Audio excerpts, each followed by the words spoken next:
Assalamualaikum warahmatullahi wabarakatuh. Salam damai sejahtera untuk kita semua. Om Swastiastu, Namo Buddhaya, salam kebajikan. Jangan pernah melupakan sejarah atau jas merah. Kolom Prospek PDI Megawati Laude Ida, peserta program Doktor Sosiologi UI. Kongres PDI Megawati di Bali berlangsung meriah dan sukses. Betapa tidak, kendati menurut versi pemerintah, parpol ini ilegitimate, ternyata itu tak bisa menafikan realita dukungan arus bawah yang begitu kuat. Demikian juga soal kekhawatiran masa PDI akan membuat kerusuhan sehingga akan mengurangi arus wisatawan ke Bali. Yang terjadi justru sebaliknya. Suasana Bali tetap sejuk, bahkan kedatangan wisatawan PDI yang secara ekonomi menguntungkan masyarakat Bali. Itu merupakan bukti bahwa tanpa label dan legitimasi negara, masyarakat bisa melakukan aktivitasnya dengan berhasil. Malah campur tangan pemerintah bukan tidak mungkin bisa menjadikan tatanan rusak. Kekuatan sospol yang semula solid menjadi retak seperti adanya dua kepengurusan PDI sekarang ini. Keberhasilan PDI Megawati membuktikan bahwa masyarakat bisa self-regulated, dalam kurung mengatur dirinya sendiri. Pemerintah dengan demikian tak sah lagi untuk selalu menuduh bahwa masyarakat sipil sebagai pencipta kerusuhan. Malah sebaliknya bisa semakin menguatkan kecurigaan bahwa berbagai peristiwa kerusuhan dan kebrutalan atau kekerasan masa akhir-akhir ini merupakan bagian tak terpisahkan dari skenario instrumen-instrumen negara dalam mengacaukan kehidupan masyarakat sipil. Eksistensi PDI Megawati harus diakui merupakan sebuah fenomena komunitas yang solid di arus bawah. Dimensi ideologi nasionalis, latar sosialnya sebagai putri proklamator, dan konsistensinya menjadikan sebagian masyarakat berpihak kepadanya. Karena itu, para peserta Kongres PDI Megawati di Bali tidak segan-segan memberikan kewenangan penuh kepada Putri Bung Karno itu untuk menjadi format tunggal dalam menyusun komposisi kepengurusan DPP PDI Megawati tahun 1998 hingga 2003. Memang sisi positif dari eksistensi Megawati dianggap sebagai figur pemersatu dari kalangan komunitas nasionalis dewasa ini. Secara sosiologis, eksistensi Megawati bisa disebut sebagai figur karismatik yang menurut teori selalu muncul dalam kondisi krisis.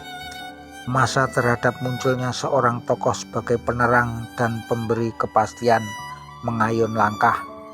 Tanpa kehadiran figur seperti ini, komunitasnya akan retak dan sulit mengambil keputusan penting yang menentukan.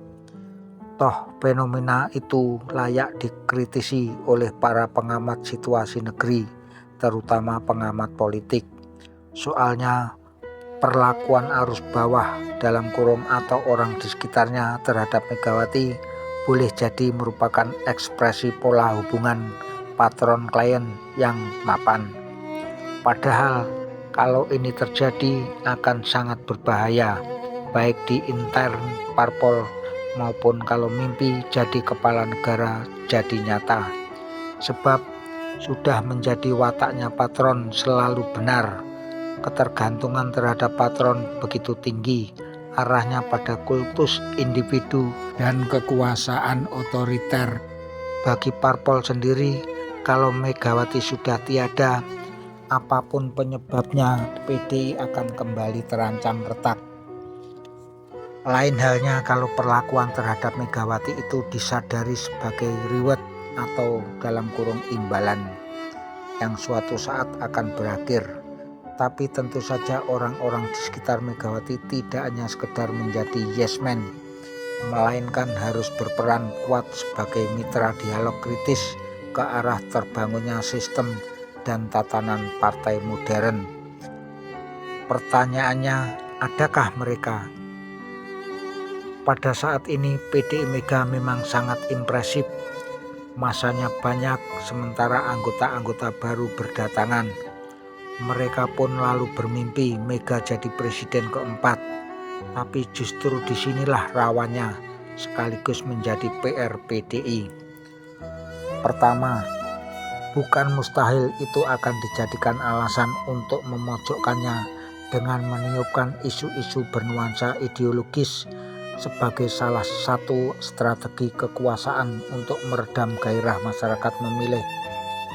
Isu reinkarnasi komunisme atau nasakom baru sudah sering dimunculkan yang secara samar tertuju pula ke PDI Mega, dan isu macam itu riskan bagi masyarakat Islam di bawah karena ada penolakan terhadap segala unsur yang berbau komunisme.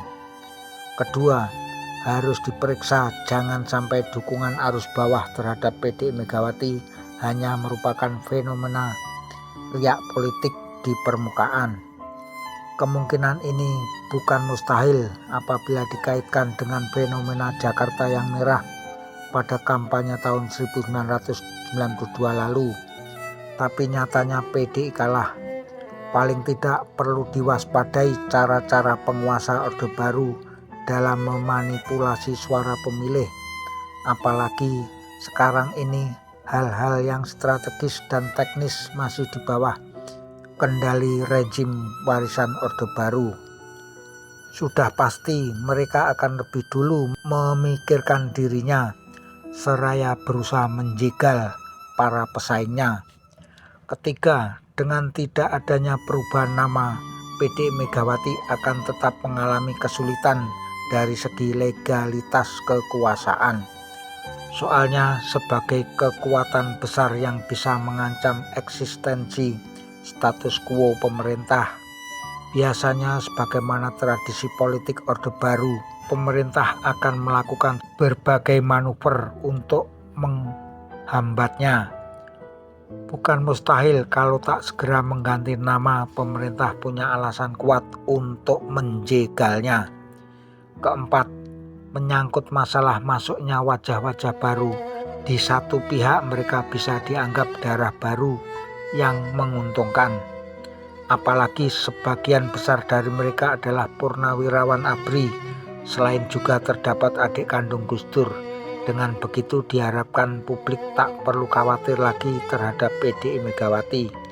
Namun di pihak lain, dua persoalan besar bakal mengancam kesolidan intern.